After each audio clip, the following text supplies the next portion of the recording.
आप सभी को नमस्कार।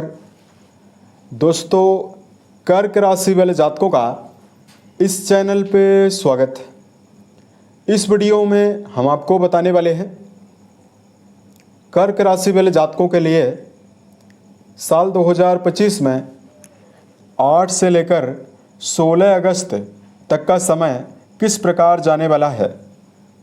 अगस्त महीने की इस समयावधि में राशि के ऊपर मौजूद ग्रही अवस्था क्या परिणाम कर्क राशि वाले जातकों को देने वाली है।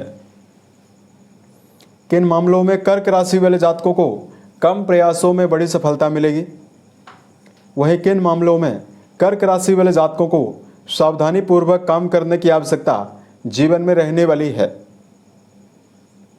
अतः ये राशिफल कर्क राशि वाले जातकों के लिए ही बनाया गया है और आपकी चंद्र राशि के ऊपर प्रभावी है, तो आप इसे इसी आधार पर देखें। इस राशिफल के माध्यम से कर्क राशि वाले जातकों के जीवन से जुड़े हुए सभी पहलू के बारे में हम आपको जानकारी भी देने वाले हैं, जैसे कर्क राशि का करियर और व्यापारिक जीवन, आर्थिक जीवन, पारिवारिक जीवन, प्रेम संबंध, स्वास्थ्य, एजुकेशन लाइफ और अंत में हम आपको धार्मिक उपायों के बारे में भी जानकारी देने वाले हैं। अब देखिए, कर्क राशि वाले जातकों की राशि के ऊपर वर्तमान में क्या ग्रही अवस्था 8 से 16 के बीच में बनी हुई मुख्य रूप से रहने वाली है। दोस्तों, हम आपको ये बता देना चाहते हैं कि इस टाइम जोन में 3 बड़े परिवर्तन भी होने वाले हैं। सबसे पहले 9 अगस्त 2025 को बुध देव कर्क राशि में यानी कि आपकी राशि में ही ये बलवान होने वाले हैं। तो राशि के ऊपर एक प्रभावशाली राजयोग क्रिएट होने वाला है 9 से लेकर 15 तारीख तक, यानी राशि के ऊपर ही बुधादित्य नामक राजयोग कर्क राशि में ही बनने वाला है। केतुदेव आपकी राशि के धन भाव में गोचर करेंगे। सेनापति मंगल कर्क राशि वाले जातकों के लिए राजयोग प्रदाता ग्रह माने जाते हैं, जो कि आपके पराक्रम भाव में गोचर करने वाले हैं। राहु आपकी आयु भाव में गोचर करेंगे। शनिदेव आपकी राशि से भाग्य भाव में गोचर करेंगे। गुरु और शुक्र जैसे ग्रहों की युति जो है वो आपकी राशि के व्यय भाव में बनी हुई रहने वाली है। अब देखिए, बृहस्पति आपके भाग्येश और खष्टेश होकर विपरीत राजयोगों के प्रभाव में जरूर हैं, लेकिन 12 अगस्त को गुरु जैसे ही आद्रा नक्षत्र को छोड़कर पुनर्वसु नक्षत्र में जाएंगे तो आपकी राशि को और भी ज़्यादा बेहतर परिणाम देना शुरू कर देंगे। तो अब आइए हम आपको बताते हैं किन मामलों में कर्क राशि वाले जातकों को विशेष शुभता मिल सकती है। सबसे पहले बात करते हैं करियर और व्यापारिक जीवन के मामले में समय कैसा जाने वाला है। कर्क राशि वाले जातकों कर्म भाव के स्वामी मंगल माने जाते हैं, जो कि 8वीं दृष्टि से कर्म भाव को पूर्ण बलवान कर रहे हैं और मंगल स्वयं ही पराक्रम घर में विराजित हैं। राशि के ऊपर प्रभावशाली बुधादित्य नामक राजयोग प्रभावी होने वाला है। आप पाएंगे कि 8 से लेकर 16 अगस्त तक की समयावधि में किसी भी फील्ड में अगर आप काम कर रहे हैं तो एक निश्चित तन्मयता और पूरे जुनून के साथ, पूरे हिम्मत के साथ आप करियर में काम करने के लिए तत्पर रहने वाले हैं। जहां राशि के ऊपर बुध जैसे ग्रहों का प्रभाव मन में नवीन विचारधारा और मन में नवीन योजनाओं को देने वाला है, जिसको क्रियान्वित करके कर्क राशि वाले जातक जीवन में बड़े मुकाम पर जाने वाले हैं। वहीं सेनापति मंगल का कर्म भाव से बना हुआ संबंध शारीरिक क्षमता से जुड़े हुए कार्यों में, जैसे सेना, पुलिस, आर्मी, इंजीनियरिंग, स्पोर्ट्स, या इस समयावधि में जो कर्क राशि वाले जातक कोई भी ड्राइवर हैं, खेतीबाड़ी करने का काम करते हैं, या कर्क राशि वाले कोई भी जातक अगर हार्ड वर्क से जुड़ा हुआ अगर आप कोई भी काम करते हैं, उसमें मंगल और सूर्य बुध जैसे ग्रहों की शुभता आपको जहां वर्क प्लेस पर मान सम्मान देने वाली है, वहीं आपके जीवन में उन्नति देने वाली है। 8 से लेकर 16 तारीख तक की समयावधि में यदि आप कोई सामाजिक, राजनीतिक या सरकारी क्षेत्रों से जुड़ा हुआ कोई भी काम कर रहे हैं, उसमें प्रमोशन और बड़े अच्छे परिणाम प्राप्त होने की संभावना भी अब आपके जीवन में दिखाई देने वाली है। अब देखिए, कर्क राशि वाले जातकों के लिए आर्थिक जीवन के मामले में क्या परिणाम आपको मिलेगा। अब देखिए, यहाँ पर हम आपको बताना चाहते हैं देवगुरु बृहस्पति के साथ आपके लाभ भाव के स्वामी शुक्रदेव व्यय भाव में विराजित हैं और सूर्यदेव का संबंध हालांकि आपके सप्तम भाव से जरूर बना हुआ है, तो देखिए कर्क राशि वाले जातकों के लाभ भाव के स्वामी व्यय भाव में विराजित हैं। अतः कोई भी चीज़ आपके जीवन में अचीव होने वाली है तो आपकी मेहनत से ही आपको मिलने वाली है।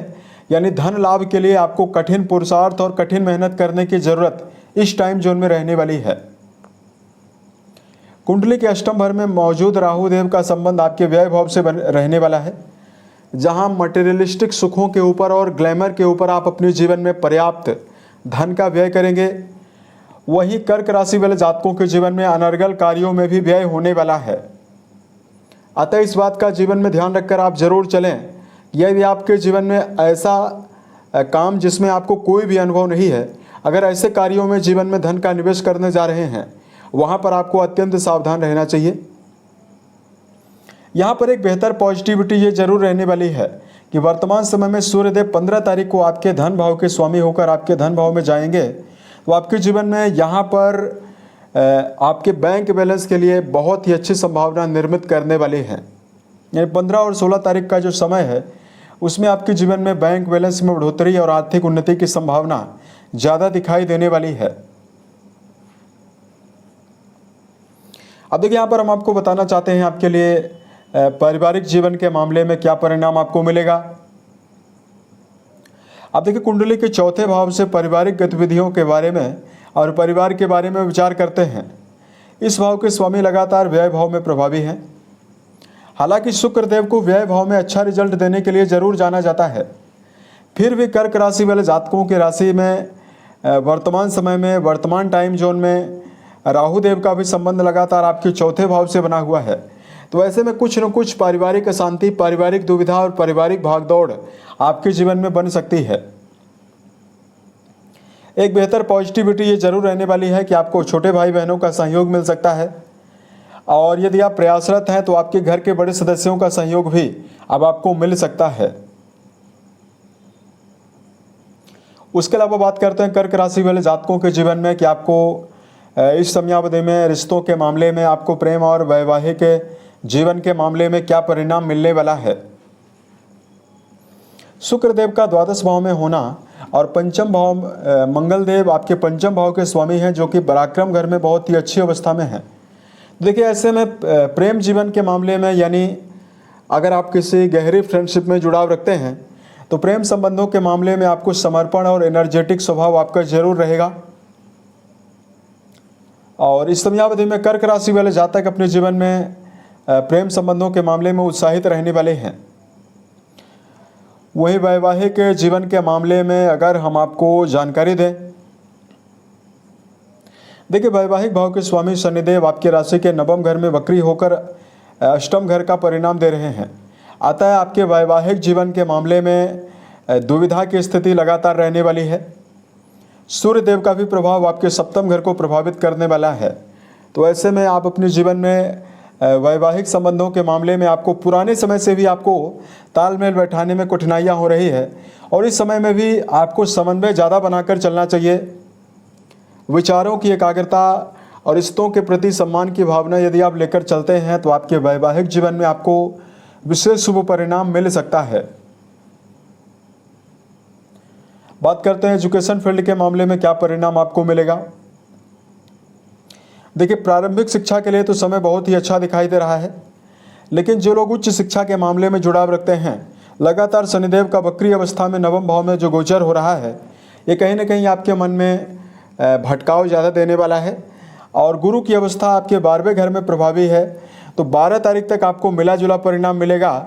और 12 अगस्त 2025 के बाद अगर आप उच्च शिक्षा के मामले में जुड़ाव रखते हैं तो लंबे समय से अगर आपको कोई समस्या चली आ रही है तो लंबे समय से चल रही परेशानियों से आपको निजात भी मिलने वाली है। अब यहाँ पर हम आपको बताना चाहते हैं कर्क राशि के लिए सेहत के मामले में क्या परिणाम आपको मिलने वाला है। अब देखिए कुंडली का जो छठा भाव है उससे रोग ऋण शत्रु के बारे में विचार करते हैं। अब जो छठे भाव के स्वामी द्वादश भाव में प्रभावी हैं, तो निश्चित तौर पर सेहत के मामले में आपको सावधान रहना चाहिए। अब देखिए सावधानी आपको यही रखना चाहिए कि गलत खान पान का सेवन ना करें। यानी अगर आप शराब, मांस, धूम्रपान और गरिष्ठ भोजन, बासी भोजन, इन सभी चीज़ों का सेवन करते हैं तो आपको नेगेटिविटी मिल सकती है। कर्क राशि वाले जातकों को अनिद्रा से बचना चाहिए, दिनचर्या व्यवस्थित बनाकर चलना चाहिए और इस समयावधि में संतुलित भोज्य पदार्थों का सेवन करना ही आपको ज़्यादा बेहतर परिणाम देने वाला है। 12 तारीख तक कर्क राशि वाले जातकों को वाहन चलाते समय भी विशेष सावधानी बरतने की आवश्यकता रहने वाली है। ट्रैफिक नियमों का पालन आपको वाहन चलाते समय जरूर करना चाहिए। अब यहाँ पर हम आपको धार्मिक उपायों के बारे में जानकारी दे रहे हैं। उससे पहले 2 विशेष सावधानियों के बारे में, सलाह के बारे में जानकारी दे रहे हैं। सबसे पहले, जीवन में कभी भी निराशा या मानसिक रूप से समस्या यदि आपके जीवन में चले तो आपको भगवान का स्मरण और भगवान का चिंतन करना चाहिए। और जीवन में किसी भी फील्ड में अगर आप काम कर रहे हैं, अगर आपको पुराने समय में असफलता मिल भी चुकी है, पुराने समय की प्राप्त असफलताओं से जीवन में सीख लेकर दोबारा पहल आपको जरूर करना है। अपने मन को हमेशा सकारात्मक यानी पॉजिटिव विचारधारा की ओर बनाकर आप जरूर चलें, यानी मन को नेगेटिव विचारधारा की ओर लेकर ना चलें, नेगेटिव ना सोचें, तो स्थिति बेहतर रहने वाली है। दूसरा, कर्क राशि वाले जातकों को क्षणिक क्रोध से और ओवर थिंकिंग से बचना चाहिए। देखिए, इस समयावधि में कर्क राशि वाले जातकों को आप अपने जीवन में छोटी छोटी बातों को लेकर यदि आप क्रोध करते हैं, इससे आप जरूर बचें। और छोटी मोटी बातों को लेकर यदि आप जीवन में हद से ज़्यादा सोचते हैं, कल्पनाशील हो जाते हैं, इससे आपको बचना चाहिए। आपको जीवन में किसी भी प्रकार की यदि आप प्लानिंग किए हुए हैं तो एक निश्चित समय के पश्चात आपको फील्ड पर यानी धरातल पर काम ज़्यादा करने की आवश्यकता रहने वाली है। अगर आप केवल विचारों में ज़्यादा खोए रहते हैं या मन में आप विचारधारा को लेकर लंबे समय तक चलते हैं, केवल इससे आपके समय का दुरुपयोग होता है। अगर आपके लिए धार्मिक उपायों की जानकारी दिया जाए तो कर्क राशि वाले जातकों को इस समयावधि में शुभ प्रभावों को अर्जित करने के लिए लगातार भगवान शंकर और माँ पार्वती की आराधना करना शुभ परिणाम आपको देने वाला है। उसके अलावा कर्क राशि वाले जातकों को लगातार इस टाइम जोन में बेजुबान जानवरों के प्रति दया का भाव रखना चाहिए। आप यदि पक्षियों को, कुत्ते को या इस समयावधि में गाय को, बंदरों को दाने चारे का प्रबंध करते हैं तो आपको विशेष शुभता मिलने वाली है। उम्मीद है ये जानकारी कर्क राशि वाले जातकों को बेहतर लगे। अगर आपके जीवन में किसी भी प्रकार की समस्या है, आप हमें ज़रूर बताएं। मिलते हैं एक नए वीडियो में, तब तक के लिए आप अपना ख्याल रखें। ओम नमः शिवाय।